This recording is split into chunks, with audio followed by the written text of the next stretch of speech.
over to Mansaram directly today. Hari Om.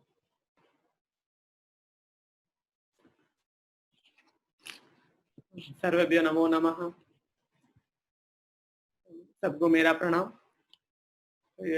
आज हमारी 11th class है, तो हम लोग जानते हैं, और यस्टरडे श्री कृष्ण का जन्मदिन था, तो पहले श्री कृष्ण का हम लोग सब प्रणाम करके हमारा क्लास स्टार्ट करते हैं, क्योंकि हम लोग सब जानते हैं कि यस्टरडे जो तिथि था, उस पवित्र तिथि में श्री विष्णु कृष्ण अवतार में अवतारित हुआ था भूमि में। तो पहले हम लोग पिछले हफ्ते का जो टास्क था उसको करेक्शन करेंगे, फिर आगे सीखेंगे। तो मे बी एक हफ्ते जो ड्यूरेशन है आप लोग याद है कि नहीं, वो डाउट है। अगर याद है तो बहुत अच्छा है, और ना भी है तो बहुत ही अच्छा है, व्हाटएवर। तो पहला जो था, और एक हम लोग यहाँ पे जो करेक्शन करेंगे, तो अगर कोई आंसर मेरे से अगर ना मतलब मेरा जो आंसर है उससे ना सेम हुआ तो प्लीज बताइएगा, क्योंकि संस्कृत में एक सेंटेंस का बहुत अलग अलग तरीका से अनुवाद किया जा सकता है। तो ऐसा भी हो सकता है जो मैं जिस तरीका से कर रहा हूँ आप कोई दूसरी तरीका से कर रहे हैं, तो प्लीज बताइएगा मुझे। तो पहला जो था, Ram is smelling the flower. Ram is smelling the flower, इसका संस्कृत अनुवाद ऐसा होगा, रामः पुष्पम जिघ्रति। रामः पुष्पम जिघ्रति। और ये एक है, और एक हो सकता है कि रामः पुष्पस्य घ्राणम नयति। रामः पुष्पस्य घ्राणम नयति। अगर मैं रामः पुष्पम जिघ्रति ऐसा कहूँ तो एक ही मतलब जिघ्रति, ये जो क्रियापद है, इसके द्वारा ही घ्राणम नयति इसका मीनिंग आ रहा है। और अगर हम लोग इसको स्प्लिट करें तो तब पुष्पस्य घ्राणम नयति, क्योंकि जो मेन सेंटेंस था, Ram is smelling the flower. तो नेक्स्ट था, Mahesh is going to Canada. Mahesh is going to Canada. तो इसका अनुवाद क्या होगा, महेशः कनाडा इति देशम गच्छति। और हम लोग डायरेक्ट कर सकते हैं कनाडम गच्छति, पर कनाडा इति देश ये करने से थोड़ा बेहतर होगा, क्योंकि इति शब्द प्रयोग करने से जो उसके मतलब जिसके बाद इति जो होता है वो कोट होता है, मतलब कोटेड हो जाता है। तो महेशः कनाडा इति देशम गच्छति। Mahesh is going to Canada, इसका संस्कृत होगा, महेशः कनाडा इति देशम गच्छति। उसके बाद था, 10 boys are getting up from their seats. 10 boys are getting up from their seats. तो हम लोग जब संख्या सीख रहे थे तो 10 बॉयज मतलब पहले 10 बालकाः। 10 बालकाः मतलब 10 बॉयज। तो 10 boys are getting up from their seats. तो 10 बालकाः तेषाम आसनात् उत्तिष्ठन्ति। तेषाम मीन्स देयर। तो 10 बालकाः तेषाम आसनात् मतलब फ्रॉम देयर सीट। तेषाम आसनात् उत्तिष्ठन्ति मतलब उठ रहा है। और जो फोर्थ था, मतलब फोर्थ जो टास्क था, 4 students are listening to music. 4 student are listening to music. तो ये क्या होगा, 4 छात्राः गीतम शृण्वन्ति। 4 छात्राः गीतम शृण्वन्ति, क्योंकि यहाँ पे शृणोति नहीं होगा, शृणोति एक वचन है और चत्वारः यहाँ पे बहुवचन है, इसीलिए हम लोग जानते हैं शृण्वन्ति, शृण्वन्ति। ओके, तो और फिफ्थ था 25 young people are watching in the TV। तो इसका संस्कृत अनुवाद क्या होगा? 25 मीन्स पंचविंशतिः, पंचविंशतिः युवकाः, युवक मतलब यंग पीपल, युवकाः दूरदर्शनं पश्यन्ति, दूरदर्शनं पश्यन्ति। तो पंचविंशति युवकाः दूरदर्शनं पश्यन्ति मतलब 25 young people are watching in the TV। Next था now it's 10:14, 10:19 and now I am studying in the drawing room। ये नंबर 6 टास्क था। तो ये क्या होगा?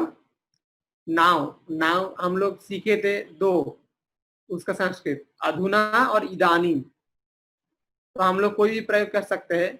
मैं यहाँ पे अधुना किया हूं, तो अधुना ऊनविंशति अधिक, ऊनविंशति अधिक दशवादनम मतलब 10:19। अपीच, यहाँ पे जो एंड है उसको संस्कृत में अपीच ऐसे प्रयोग करूंगा हम लोग। तो अपीच इदानीम अहम सभाजन कोष्ठ मतलब ड्राइंग रूम, सभाजन कोष्ठ।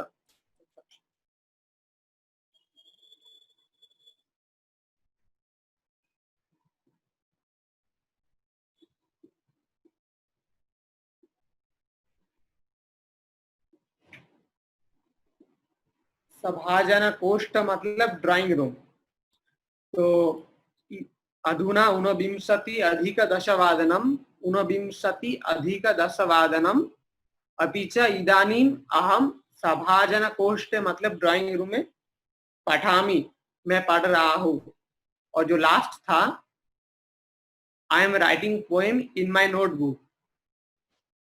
तो आई एम राइटिंग, इसको राइटिंग का संस्कृत क्या आएगा? लिखामी। तो अहम पोएम, पोएम को संस्कृत में बोलते पद्य।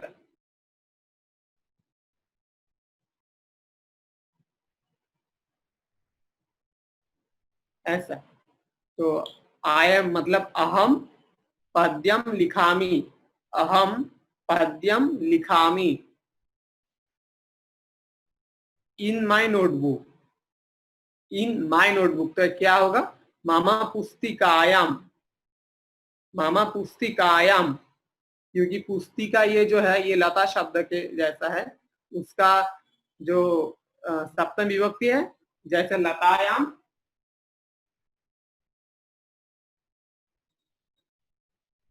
इसी तरह होगा पुस्तिका, पुस्तिकायाम।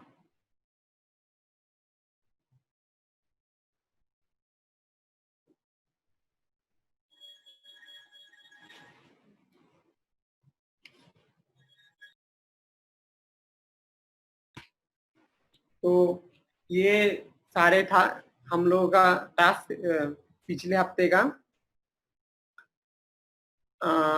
अब सब लोग से मतलब मेरा जो आंसर है, किसी का कोई डिफरेंट आया है आप लोगों के? अगर है प्लीज बताइए मुझे। ये लास्ट क्लास में दिया था क्या? हाँ माँ। तो बोर्ड पे लिखा था क्या वो वाला ये सब? हाँ माँ। तो पता नहीं, मेरे पास तो नहीं लिखा था, मैंने तो वो खाली स्टोरी लिखी थी। एनीवे चलो क्लास पहले ही सर 6th वाला रिपीट करिए ना। अधुना, अधुना ऊनविंशति अधिक जो था 10:19 जो था। तो हम लोग जब समय सीख रहे थे तो ऊनविंशति मतलब 19,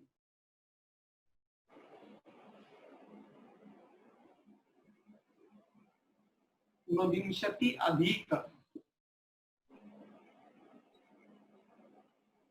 ऊनविंशति अधिक दशवादनम।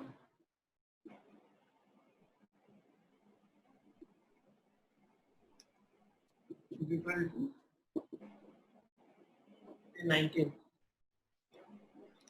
जो था नाउ इट्स 10:19 तो अधुना ऊनविंशति अधिक दशवादनम and now I am studying in the drawing room तो अपी च मतलब वो पे एंड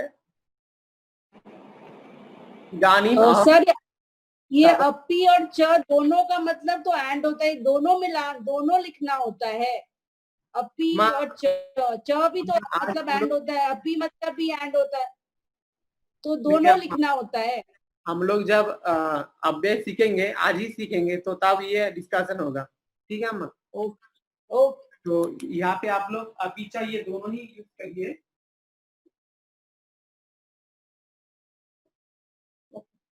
अपि च अहम सभाजनकोष्ठे पठामि। सभाजनकोष्ठ मीन्स ड्राइंग रूम। सभाजनकोष्ठे पठामि। तो ये था प्रीवियस डे का टास्क।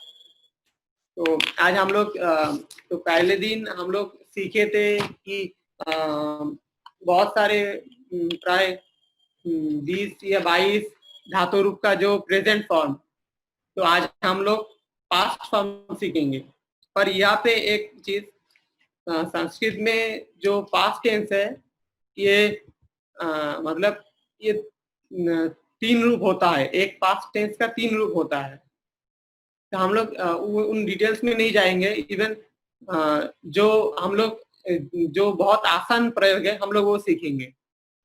तो एक चीज हम लोग यहाँ पे जो पहले दिन जो सीखे थे कि क्रियापद भवती से, भवती में प्रथम पुरुष में आएगा भवती और उत्तम पुरुष यानी मैं आएगा भवामी।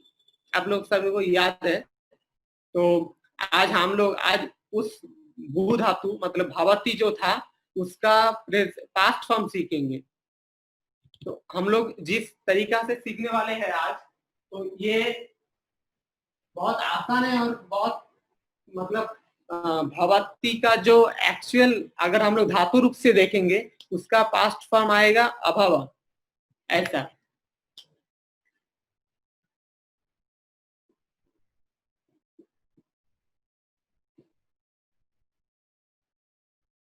भवती आएगा अभव और भवामी जो था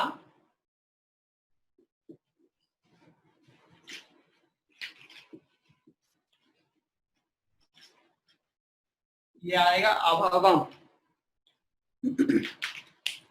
यहाँ पे आप लोग देख सकते हैं कि भवती मतलब प्रथम पुरुष का जो पास्ट फॉर्म आएगा अभवत, और जो उत्तम पुरुष है उत्तम पुरुष का पास्ट फॉर्म आएगा अभवम। पर ये हम लोग नहीं सीखेंगे क्योंकि अगर ये बहुत कठिन है और बहुत याद रखना पड़ेगा। तो हम लोग आज बहुत ही इजी तरीका सीखने वाले हैं। पर इसमें एक चीज ध्यान रखना पड़ेगा कि हम लोग जब पहले दिन क्रियापद सीख रहे थे तो हम लोग सीखे थे कि क्रियापद का कोई जेंडर नहीं आएगा, क्योंकि सा भवती, क्योंकि हम लोग सीखे थे कि कोई लड़का पढ़ रहा है तो हम लोग क्या बोलेंगे, बालकः पठति। सपोज रामः पठति, कृष्णः पठति। और अगर वो स्त्रीलिंग में आएगा तो क्या होगा, सपोज राधा पठति और विमला पठति।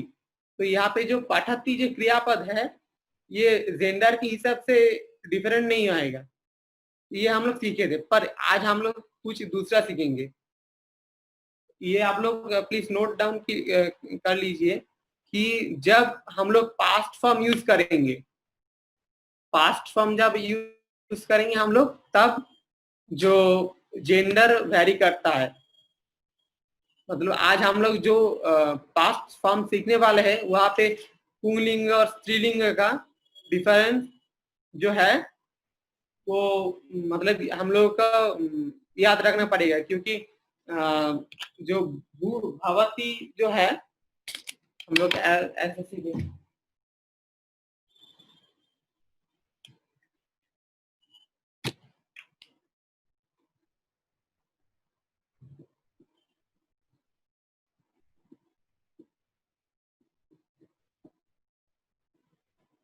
ये हम लोग पहले दिन जाएंगे प्रथम पुरुष और ये उत्तम पुरुष। ओके, तो ये है प्रेजेंट। हम लोग जब पास्ट सीखेंगे अतीत में, ये दोनों का जो एक रूप है ये हो जाएगा भूतवान।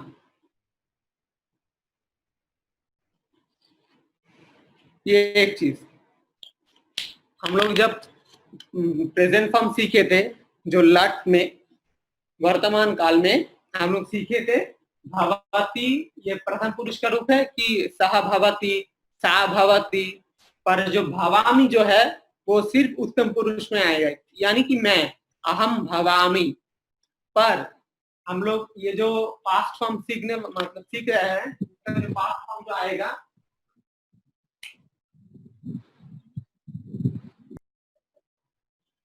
ये जो है भूतवान, मतलब ये आएगा राम श्याम जदू मधु मैं तुम जो भी है सब आएगा पुंगलिंग में भूतवान। मतलब रामः भूतवान, अहम भूतवान, ये दोनों ही है। ये जो है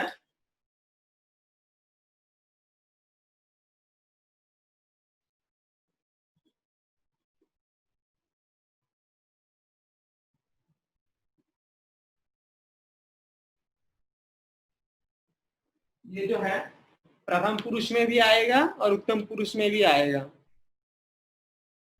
हम लोग यहाँ पे मध्यम पुरुष इसीलिए नहीं कहे कि हम लोग अभी तक मध्यम पुरुष सीखे नहीं, पर ये जो फॉर्म है मध्यम पुरुष में भी आएगा। तो पर यहाँ पे और एक कंडीशन है।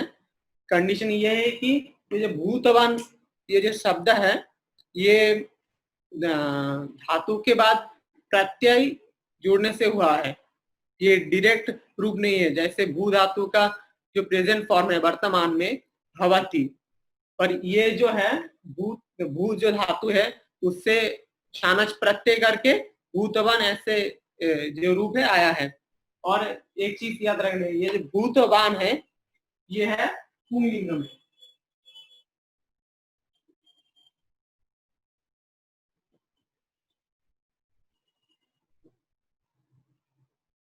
ये जो भूतवान है ये पुंगलिंग में, ये जो स्त्रीलिंग में और नपुंसकलिंग में दूसरा आएगा, वो हम लोग आगे आगे सीखेंगे। तो भू जो भवती और भवामी इसका पास्ट फॉर्म पुंगलिंग में आएगा भूतवान, भूतवान।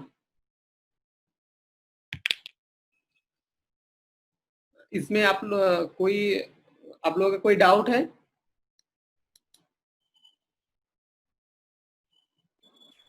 हाँ, आप तो बोल रहे हो कि ये दोनों में फर्क नहीं पड़ता, भूतवान नहीं रहता है, तो फिर यहाँ पुल्लिंग क्यों बताया फिर? हाँ, इसीलिए हम लोग पहले ही मैं बोला था कि धातु जब पहले दिन हम लोग सीखे थे धातु रूप में कोई जेंडर नहीं है, पर पास्ट फॉर्म है इसमें हम लोग का जेंडर वेरी करेगा, मैं इसीलिए पहले ही बोला। तो यहाँ पे पुंगलिंग में सिर्फ आएगा भूतवान।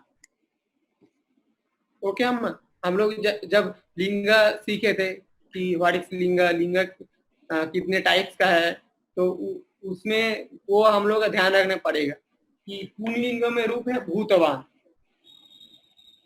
ओके वही तो पुल्लिंग और स्त्रीलिंग दोनों में भूतवान हो गया, इधर में नहीं दिखाया था सिर्फ तो पुंगलिंग में भूतवान, स्त्रीलिंग में हम लोग सीखेंगे अभी। ओके, तो ये जो पुंगलिंग में आएगा भूतवान और स्त्रीलिंग में आएगा भूतवती।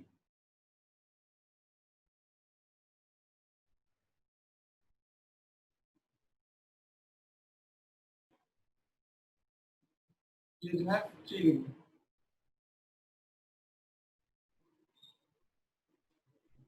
पुंगलिंग में आएगा भूतवान और स्त्रीलिंग में आएगा भूतवती, भूतवती।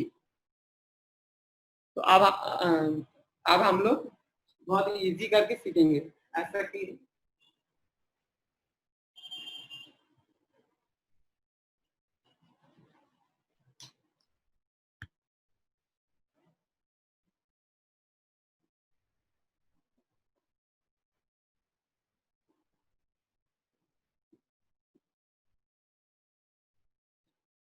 भवती प्लस भवामी, ये प्रेजेंट रूप है और इसका पास्ट रूप आएगा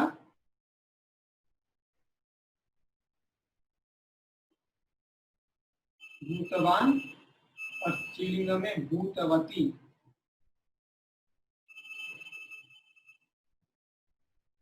मैं अभी ये जो रूप है इसका मतलब डिस्कस नहीं कर रहा हूँ, क्योंकि हम लोग पहले सीखे थे कि भवती भवामी ये क्या है, कब यूज होता है। और ये जो भूतवान है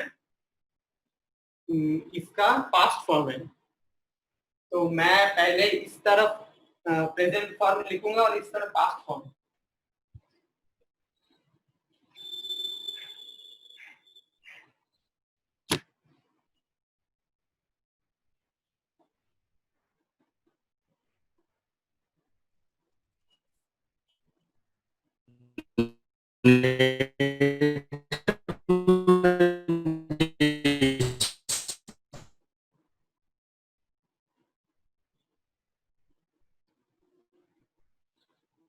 यहाँ पे प्रथम पुरुष और जब कर रहे हैं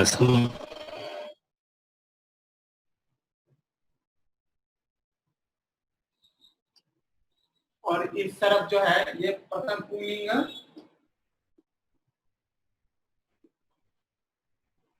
और यहाँ पे स्त्री।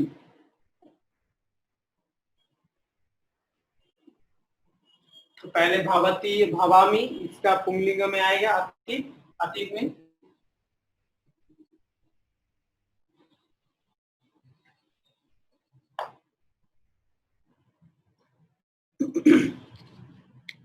उसके बाद जो है पश्यति। पश्यति मतलब हम लोग जानते हैं, पश्यति मतलब देखना। पश्यति प्लस पश्यामि, ये हो जाएगा दृष्टवान। दृष्टवान और दृष्टवती।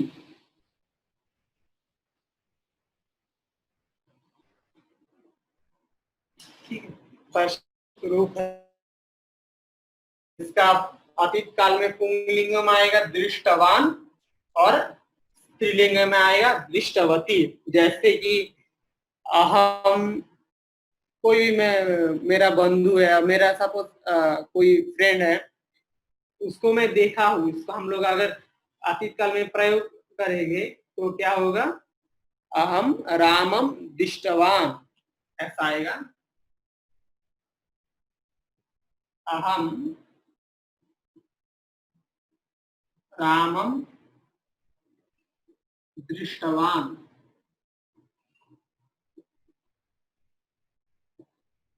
अहम रामम दृष्टवान। सः सा बालिकां बाल।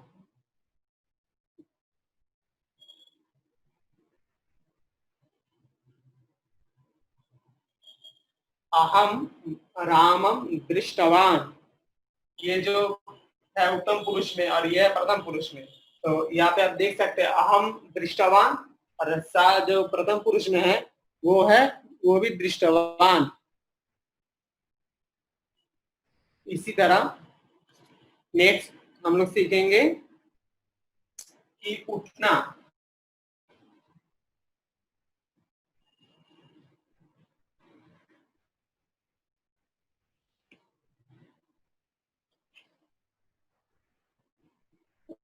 उठना को हम लोग संस्कृत में क्या सीखे थे, उत्तिष्ठति।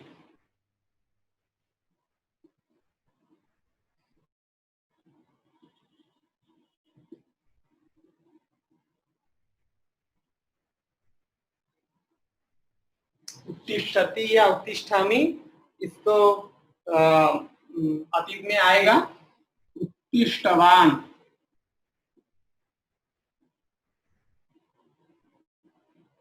उत्तिष्ठवान और उत्तिष्ठवती।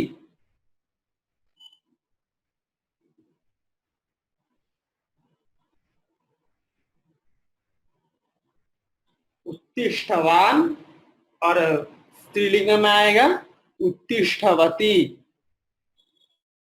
उत्तिष्ठ मतलब उठना।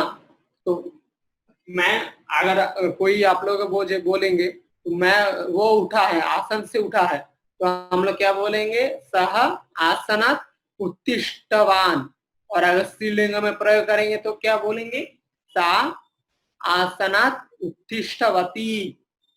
उत्तिष्ठवती ये स्त्रीलिंग का रूप है और ये पुंलिंग का। उसके बाद हम लोग जो लिखना, इसका पास्ट टेंस में आएगा।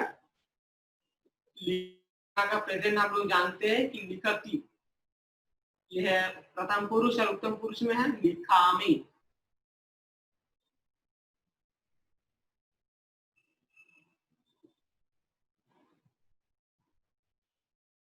तो लिखती और लिखामी, इसका अतीत में आएगा लिखितवान। इसका जो पास्ट फॉर्म आएगा वो है लिखितवान। लिखितवान ये पुंलिंग में, और स्त्रीलिंग में लिखितवती।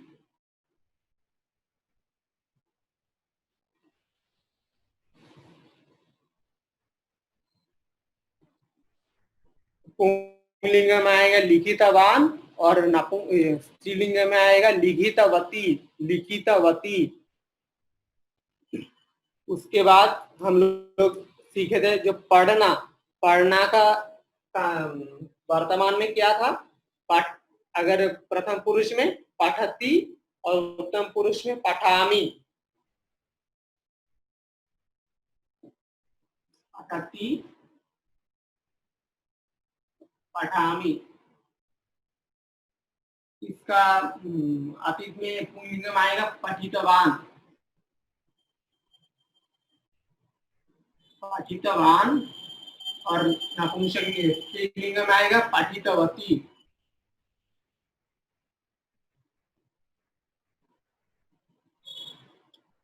पठितवान और पठितवती। यहाँ पे भी सेम, सपोज कृष्ण कोई पुस्तक पढ़ रहा है तो कृष्ण पुस्तकम मतलब पढ़ा है। सपोज कृष्ण रामायणम पठितवान। कृष्ण रामायणम पठितवान। अगर कोई स्त्री हो, कृष्णा रामायणम पठितवती। कृष्णा रामायणम पठितवती। तो हम लोग जो जब प्रेजेंट फॉर्म सीखे थे कि प्रथम पुरुष और उत्तम पुरुष के वहाँ पे जो एक आसान सी ट्रिक्स थी जो हम सीखे थे कि जो प्रथम पुरुष का जो है लिखती और लिखामी, ये लिखती रूप याद रखने से लिखामी जो है हम लोग कैसे पा सकते हैं कि ये जो ती को उठा के आमी आकार और मी जोड़ देने से ही उसका उत्तम पुरुष का रूप हम लोग जान सकते हैं। उसी तरह यहाँ पे भी एक आप लोग देख सकते हैं कि ये जो पहले का जो मतलब पहले जो 3 वर्ड है यहाँ पे आप लोग देख सकते हैं कि पठितवान और पठितवती। यहाँ पे वान के जो है ये पुंलिंग का रूप है और वान के जगह अगर वती हम लोग अगर मतलब कर दे तो ये उसका स्त्रीलिंग में आ जाएगा। जैसे कि यहाँ पे देख सकते हैं लिखितवान और लिखितवती। अगर ये वान जो है इसको हम लोग हटा दे, इसके जगह अगर वती उसको लगा दे तो उसका स्त्रीलिंग रूप हम लोग पा सकते हैं। तो ये शॉर्टकट है। तो अगर ये आप लोग याद रखेंगे तो बहुत जल्दी जल्दी आप लोग सीख सकते हैं। उसके बाद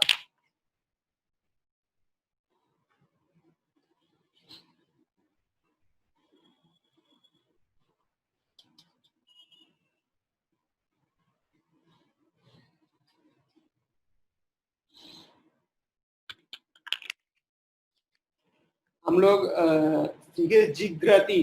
जिग्रती मतलब घ्राण लेना, सूखना। जिग्रती।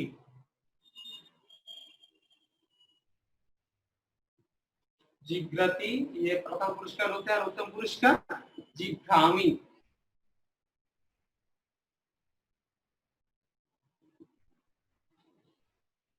तो इसका जो पास्ट फॉर्म आएगा वो है घातवान, पुंगलिंग में आएगा घातवान ऐसा, और स्त्रीलिंग में आएगा घातवती, घातवती।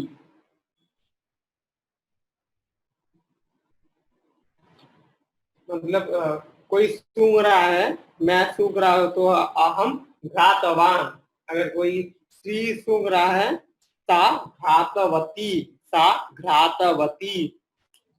उसी तरह अगर मैं जा रहा हूं, जाने का हम लोग जानते हैं कि प्रथम पुरुष का रूप है गच्छति और उत्तम पुरुष का गच्छामि। अहम गच्छामि, सः गच्छति।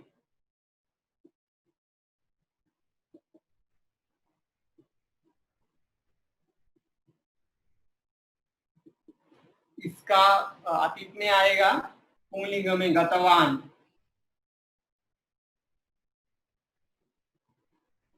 और स्त्रीलिंग में गतवती।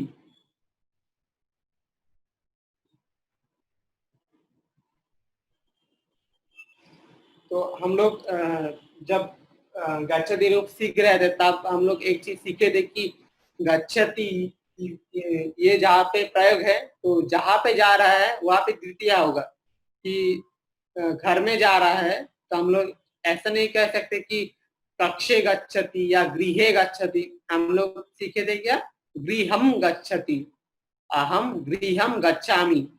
तो उसी तरह यहाँ पे भी द्वितीय विभक्ति होगा कि मैं घर गया था, अहम गृहम गतवान।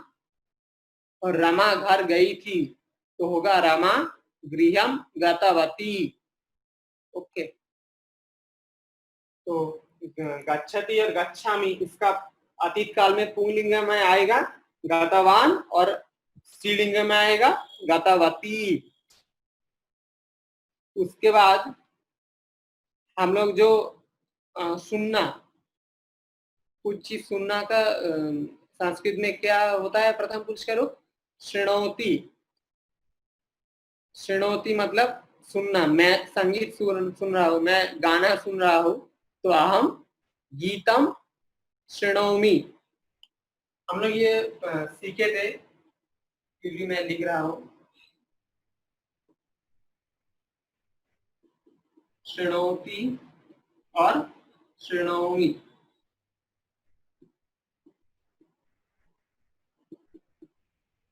इसका अतीत काल में पुंगलिंग में आएगा श्रुतवान, श्रुतवान। और स्त्रीलिंग में आएगा श्रुतवती।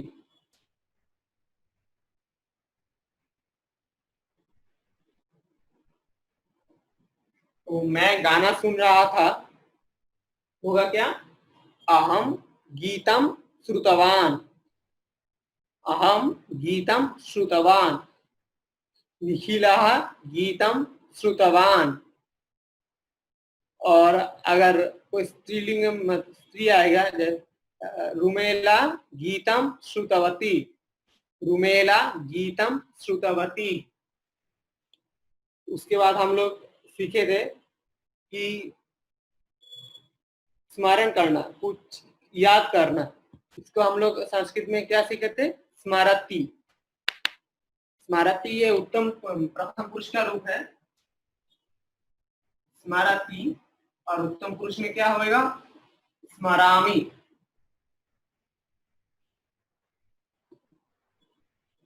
स्मरति, स्मरामि। इसका अतीत काल पुंगलिंग में आएगा स्मृतवान।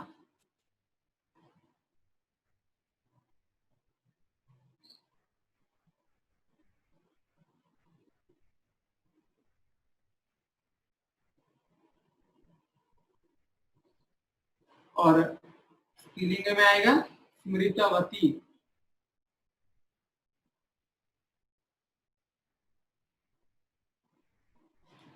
तो मैं अगर कोई याद कर रहा है तो इसका पास्ट फॉर्म आएगा स्मृतवान पुंगलिंग में, और स्त्रीलिंग में आएगा स्मृतवती।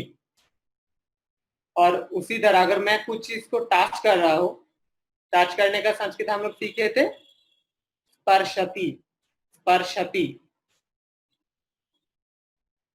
ये है प्रथम पुरुष का रूप स्पर्शति, और उत्तम पुरुष में हम लोग सीखे थे स्पर्शामि।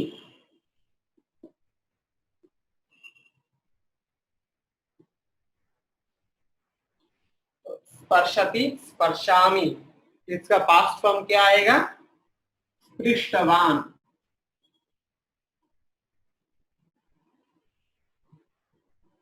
स्पृष्टवान और स्पृष्टवती।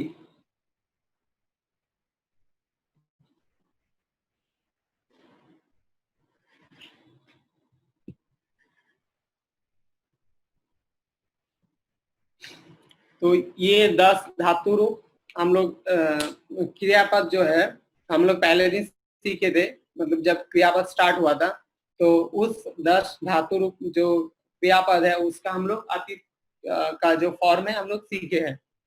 तो यहाँ पे ये आप लोगों का जो फॉर्म है पुंलिंग में और स्त्रीलिंग में, ये आप लोगों का याद रखना पड़ेगा, क्योंकि अगर ये आप लोगों का अगर याद नहीं रहेगा तो आप लोग प्रयोग कैसे कर सकते हैं। और एक चीज, ये जो है जो श्रुतवान, गतवान, श्रुतवती और स्मृतवान, ये सारे आप लोग खुद एक राफ खाता में छोटा छोटा जो सेंटेंस है, छोटा छोटा जितनी, मतलब अहम स्पृष्टवान, जैसे सा स्पृष्टवती, इसी तरह आप लोग प्रैक्टिस करते रहिएगा, नहीं तो 2 दिन बाद ही आप लोग भूल जाएंगे।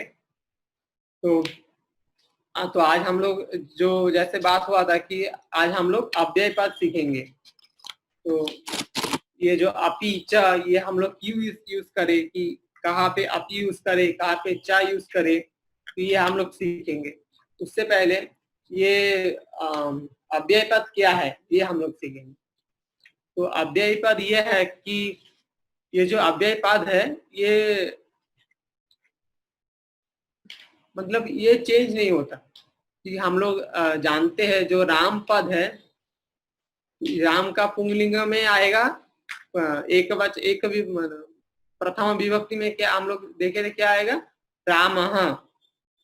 और अगर हम लोग द्वितीय विभक्ति करें तो क्या आएगा? रामम। उसी तरह हम लोग अगर कोई धातु रूप का अगर जो क्रियापद है उसका वर्तमान काल में आएगा भवती, उसी तरह उसका जो अतीत का फॉर्म है वो क्या आएगा? भूतवान। आप लोग ये देख सकते हैं कि एक जो धातु रूप या शब्द रूप जो है ये जब प्रयोजन के हिसाब से चेंज हो रहा है।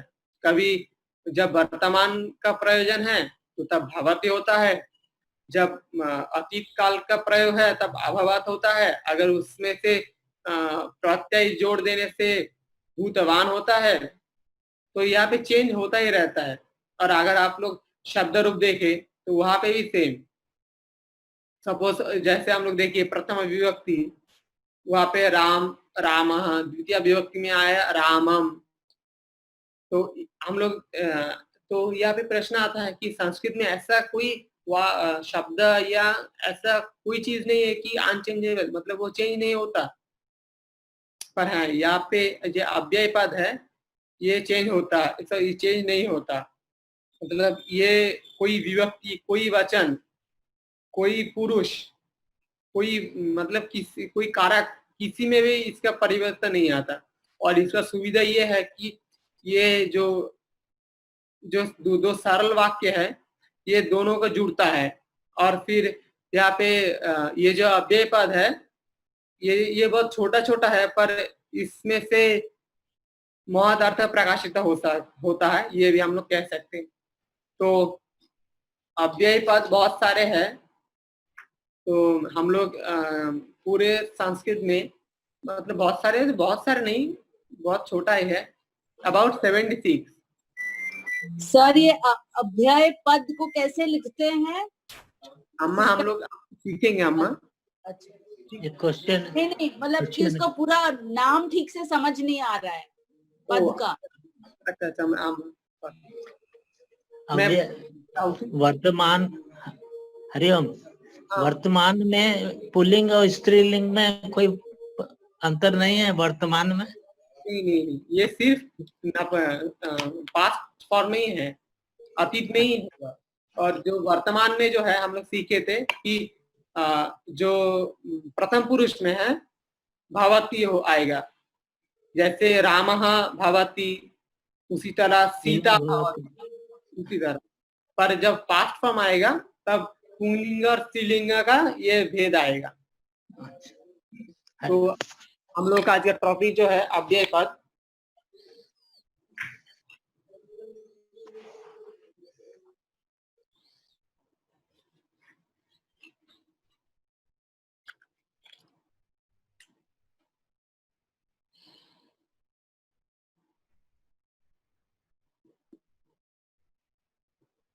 यहाँ पे आप लोग देख सकते हैं अव्ययम।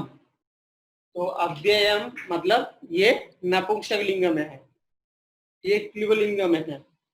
तो अव्यय अगर हम लोग इसको मतलब ये एक समासबद्ध पद है, तो अगर हम लोग इसको स्प्लिट करें तो ऐसा आएगा ना व्ययम,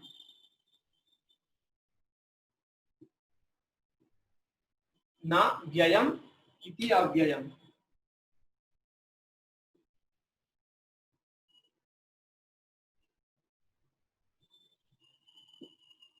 ना व्ययम इति अव्यय मतलब जो चेंज नहीं होता। तो हम लोगों के पास ज्यादा समय नहीं है, तो आज जितना ज्यादा हो सके और जो हम लोगों का डेली जो हम लोगों का दैनंदिन जीवन में ज्यादा प्रयोग है, तो हम लोग सिर्फ उसी अव्यय पद सीखेंगे, क्योंकि बहुत सारे हैं वो सब हम लोगों का जरूरत नहीं है। हम लोग जो सीखेंगे, जब मैं बोला कि 76 करीब करीब अव्यय पद है, तो आज हम लोग अव्यय पद सीखेंगे।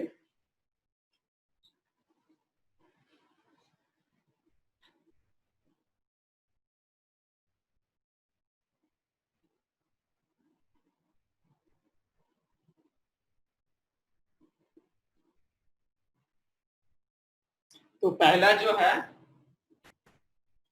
तो पहले अत्र से स्टार्ट करते हैं। अत्र,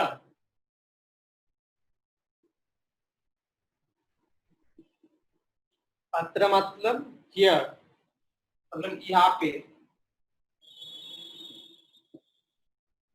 अत्र मतलब यहाँ पे, हियर। उसके बाद तत्र, तत्र मतलब वहां पे। तत्र मतलब देयर।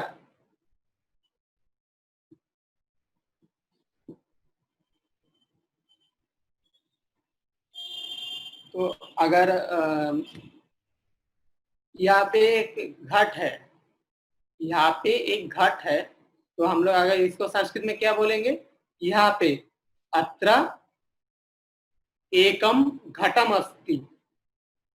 ये आप लोग तो सब बहुत मतलब आप सारे तो कारक में एक्सपर्ट हो चुके हैं, तो प्लीज इसको ध्यान रखिएगा। तो अत्र एकः घटः अस्ति ये भी हो सकता है, और अत्र एकम घटम अस्ति ये भी हो सकता है, ठीक है। तो और वहां पे एक फल है, तो इसको हम लोग संस्कृत में क्या बोलेंगे, तत्र एकम फलम अस्ति।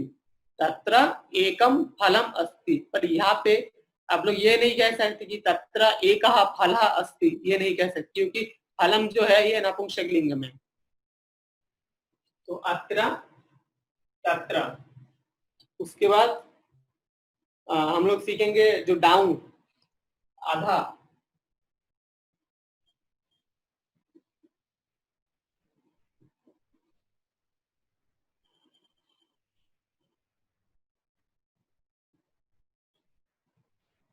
आधा मतलब नीचे। तो नीचे जल है, इसको हम लोग संस्कृत में क्या बोलेंगे, नीचे जल है। नीचे मतलब अधः, अधः जलम अस्ति। हम लोग अस्ति भी सीख गए हैं और जलम भी जानते हैं, तो अधः जलम अस्ति। उसी तरह ऊपर, ऊपर को हम लोग क्या क्या कहते हैं? ऊपरी।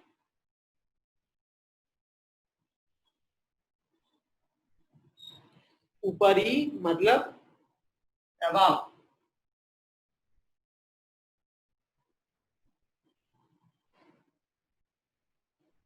तो ऊपर आकाश है, आकाश तो सब जगह मेघ है सपोज, तो हम लोग क्या बोलेंगे? ऊपरी मेघा अस्ति, ऊपरी मेघा अस्ति।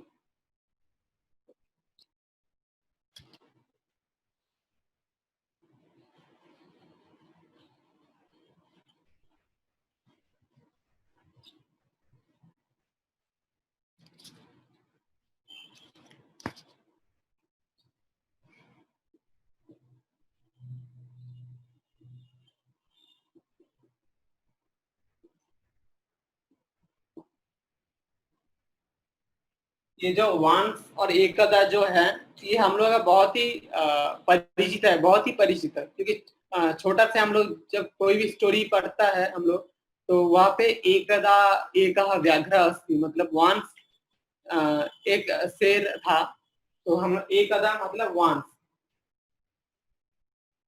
उसके बाद हम लोग आगे, आगे को हम लोग क्या कहते हैं? अग्रतः।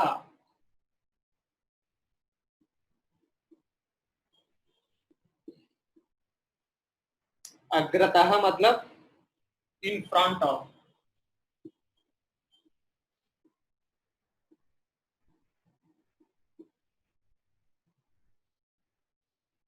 अग्रतः मतलब आगे। सपोज आगे मोबाइल है, तो इसको हम लोग क्या बोलेंगे? अग्रतः मोबाइल इति यंत्रम अस्ति और गणक यंत्रम अस्ति। अग्रतः में मतलब आगे, और पीछे, इसको हम लोग क्या बोलेंगे? पुरतः या पुरस्तात्।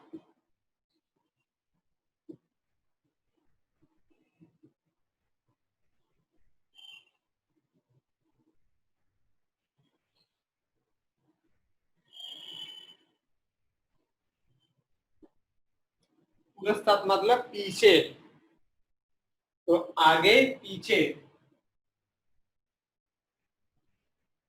इसके बाद जो है, जो सुबह है, प्रातः, प्रभातम ऐसे भी कह सकते हैं, और प्रातः।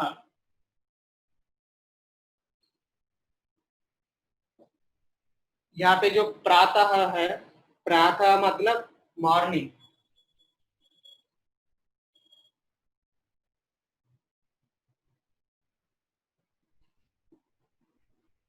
प्रातः मीन्स मॉर्निंग। तो शाम को क्या कहते हैं? हरिओम। हाँ अम्मा बोलिए। ये पूरे स्टार्ट का इंग्लिश में क्या लिखा है आपने? बिफोर। पूरे स्टार्ट बिफोर। हाँ,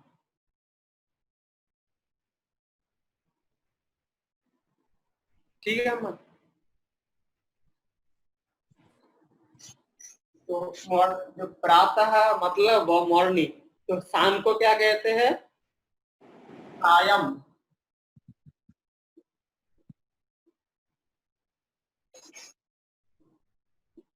सायं मतलब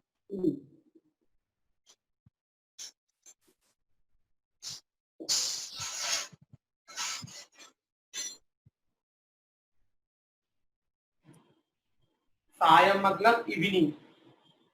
और रात को क्या कहते हैं? हम लोग तो जानते ही है, हम लोग सीखे थे कि शिवरात्रि ही, शिवरात्रि ही। पर एक चीज, जो रात्रि ही जो पद है, जो शब्द है, वो अव्यय नहीं है, वो एक राम जैसे शब्द है, और नदी जैसे शब्द है, उसी तरह रात्रि ही एक अलग शब्द है। तो रात्रि का भी चेंज होता है, पर हम लोग अगर नाट्यम कहे, नाट्यम मतलब नाइट।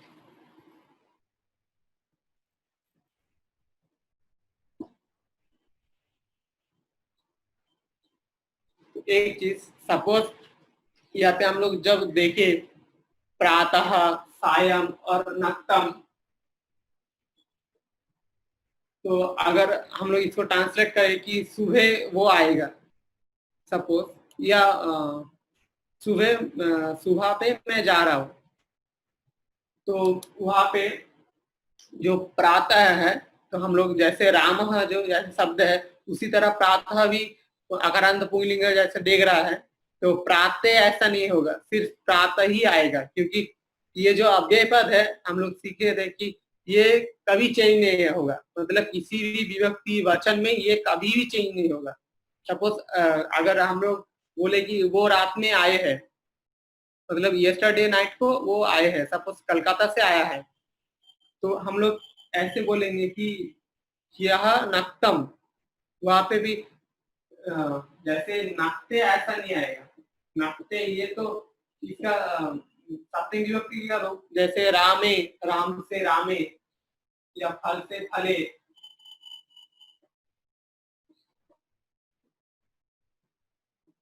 ये सप्तमी विभक्ति का रूप है, प्रथम विभक्ति। ये नक्तम से नक्ते ये गलत है, आप लोगों को ये ध्यान रखना पड़ेगा कि ये जो अव्यय पद है ये किसी भी मतलब किसी भी कारण से ये चेंज नहीं होगा, ये जैसा है वैसा ही रहेगा। अगर पृथ्वी ध्वंस हो जाएगा तब भी ये चेंज नहीं होगा, ये आप लोग याद रखना पड़ेगा।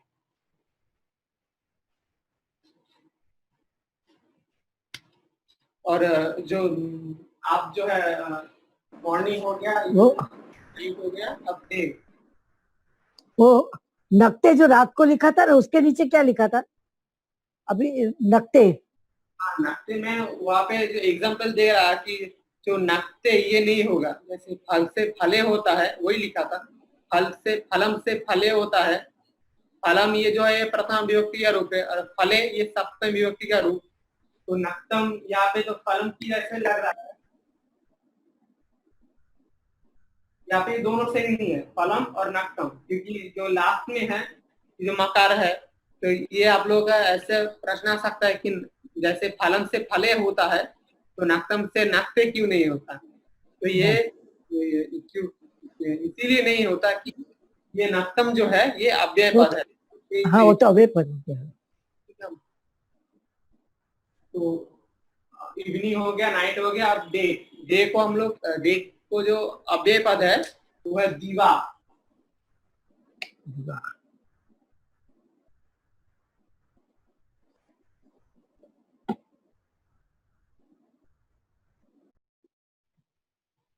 जैसे दिवाकर से उसका अगर हम लोग स्थित करें तो दीवा,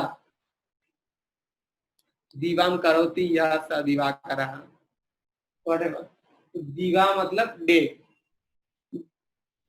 तो आज ये 11 अव्यय पद हम लोग सीखे हैं, तो आप लोगों का टास्क जो है वो अभी बाकी है, ये मेरे दिमाग में है कि आप लोगों का ये टुमारो के लिए एक टास्क रहेगा, तो आज हम लोग वो टास्क सुनेंगे।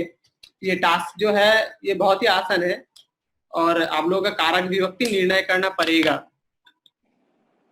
तो आप लोग लिख सकते हैं, मैं बता रहा हूँ। एकदा ये स्टार्ट जो श्री कृष्ण का वाद्य था, दिवस था, वाद्य नहीं, तिथि, जन्म तिथि था, तो उसी की आधारित पर एक छोटा मतलब कथा।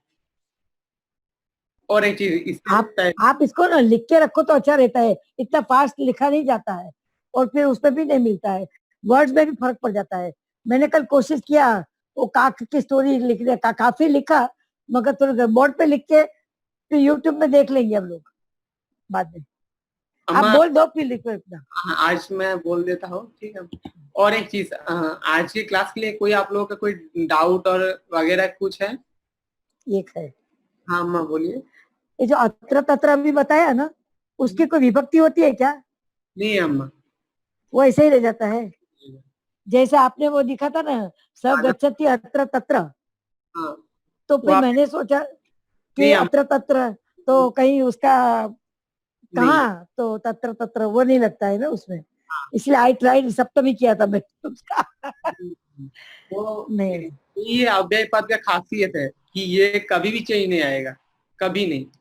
और एक तो ये जो अव्यय है, हाँ बोलिए। और जैसे मैंने उसमें देखा था किंचित, किंचित, ये सब वर्ड्स है जैसे हाँ चिंतित, किंचित, वो शब्द का कुछ नहीं होता है ना, किंचित परंतु, परंतु, परंतु परंतु, ये किंतु, हाँ हाँ। वो I was just trying to, का जो स्टोरी है, तो मैं बहुत धीरे से बोल रहा हूँ, अगर आप लोग का लिखने से कहीं डाउट है प्लीज बताइए मुझे। एक अदा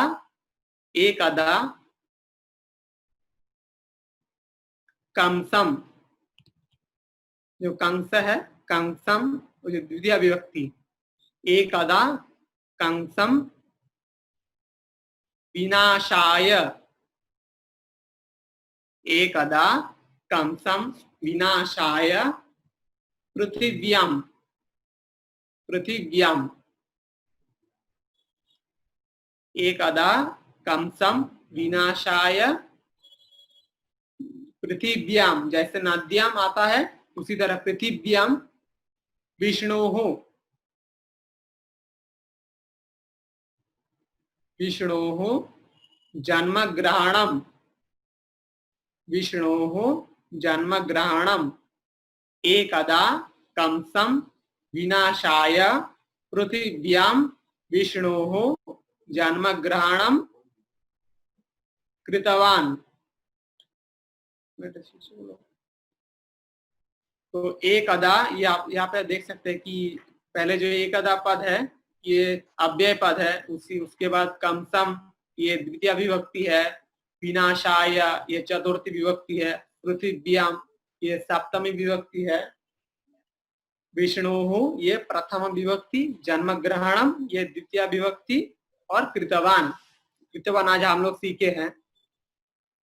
तो पूरे सेंटेंस है एकदा कंसम विनाशाय पृथिव्याम विष्णोः जन्मग्रहणम कृतवान, फुल स्टॉप। यतः, यतः मतलब जेहेतु, यतः कंसस्य, कंसस्य जैसे नरस्य रामस्य, उसी तरह कंसस्य शासनाय, शासनाय, यतः कंसस्य शासनाय पृथिव्याम, फिर से यतः कंसस्य शासनाय पृथिव्याम कुत्रापि शांतिः नास्ति स्म।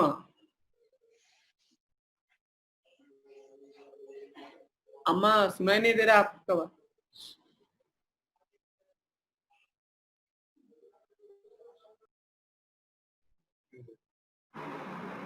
प्लीज ये रिपीट करिए, ये स्लोली करो, थोड़ा स्लोली करो और फिर से रिपीट करो। हाँ, यतः कंसस्य शासनाय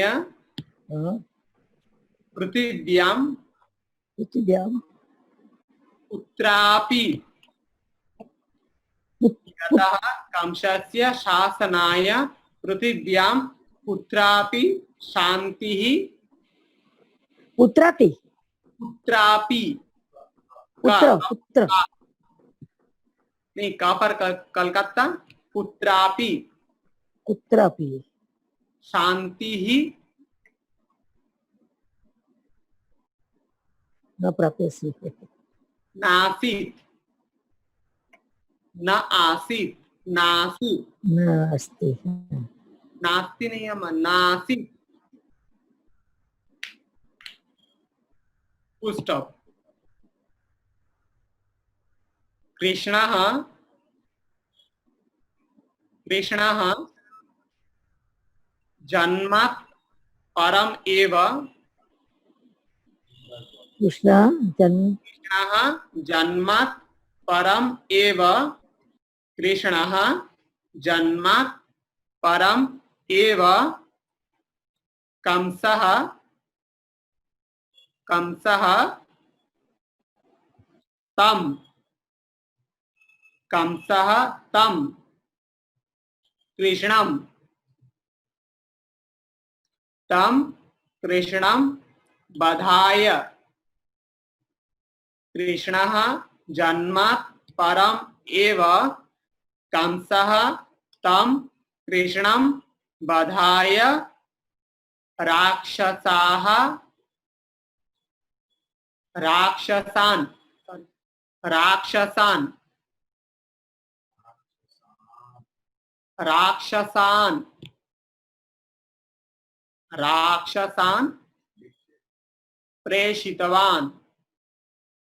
प्रेषितवान्।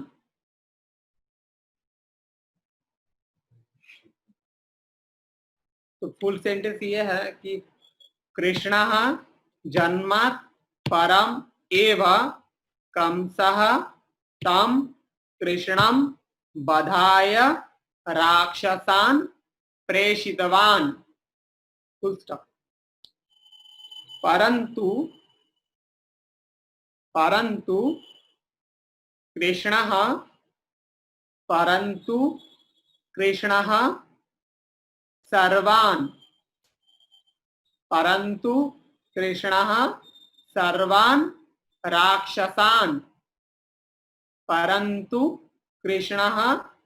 सर्वान् राक्षसान् हतवान्।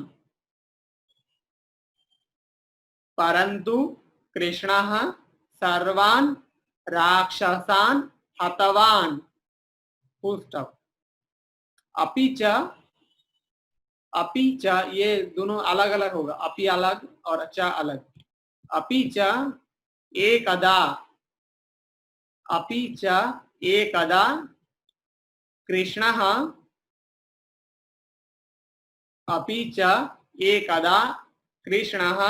मथुरा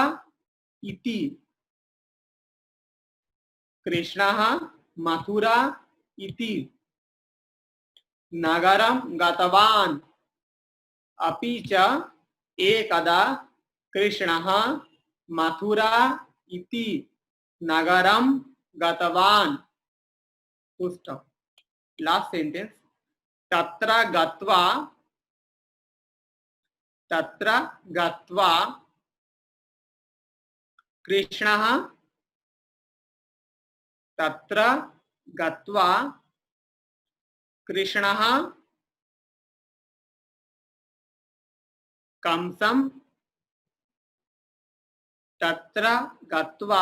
कृष्णः कंसं हतवान्। तत्र गत्वा कृष्णः कंसं हतवान्। तो ये जो छोटा स्टोरी है, तो ये टास्क रहेगा कि नेक्स्ट मतलब टुमारो ही तो आप लोगों का यहाँ पे जो कारक विभक्ति है और ये जो मतलब ये जो स्टोरी है इसका मीनिंग आप लोगों का खुद समझना होगा। ये बहुत ही आसान है, आप लोग सब जानते ही है, ठीक है। और ये जो कारक कहाँ पे कौन सी कारक है कौन सी विभक्ति है ये आप लोग का निर्णय करना होगा। तो आज यही तक। Now over to Swami ji.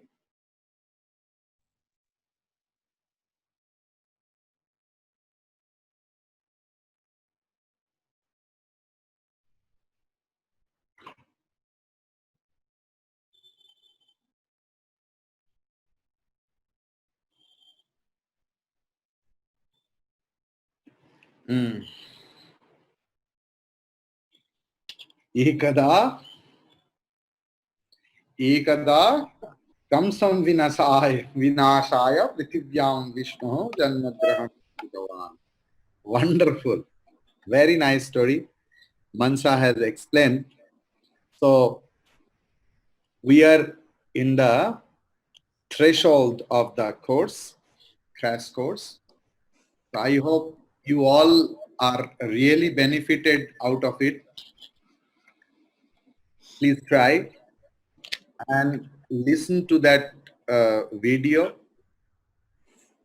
I hope you have learned 50%. Please believe me. You have learned 50%. So please go to the YouTube channel again and again and equip yourself and you are very much accustomed with the Sanskrit scripture. So whenever you will read anything else, yada yada hi dharmasya. So here you are getting yada yada. So avyaya. He is another avyaya. Dharmasya, narasya, ramasya. Glanir, glanihi means visarga wala sabda. Prathama. Glanihi bhavati. Yada yada hi dharmasya glanir bhavati bharata.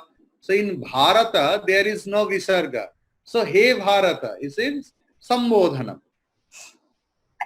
Abhuthana adharmasya tadatmanam srijamyaham paritranaya vinashaya Yeah.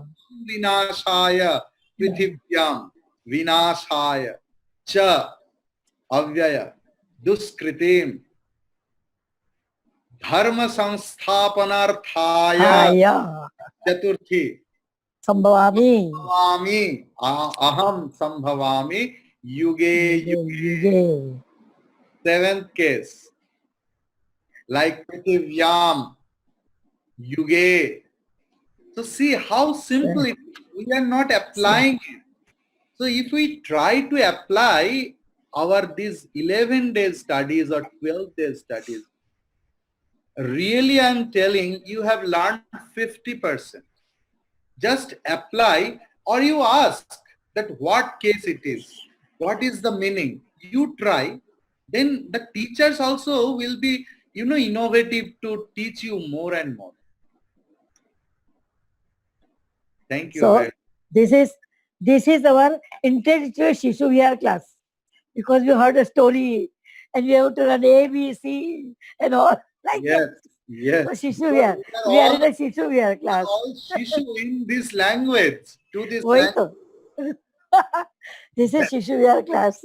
Yes, We feel we have become bacha. We have to listen to story carefully and all. yes, yes, yes. Thank Namadam Purnamidam Purnat Purnamudachyate Purnasya Purnamadaya Purnameva Vashishyate. Om Shanti Shanti Shanti. Harihi Om Shri Gurubhyo Namaha. Harihi Om. We will meet again. Hariom Hariom Hari- Anandi. कल class खत्म होने वाला है, तो everybody please send your दक्षिणा. Yes. And to everyone I'm mentioning, I have taken in very details in Vedanta regarding prana. What, Ilama, have you had the full class today? Yeah, of course. So please go But- through it. It's very interesting. And I know. वो थोड़ा- whenever you are having, मतलब we have to be very careful. It was very so many new things. You have to be very much, and you don't repeat. That's the problem. Amma, Yeah, nobody can hear you. Your network is disturbing. Ilama, your network is disturbing. We can't, nobody can Oh. hear you. What about, please go through the YouTube you- channel and listen today's morning Yes. class and yesterday's morning class. Yes. It's very interesting. Hari Om, that's all. Hari Om.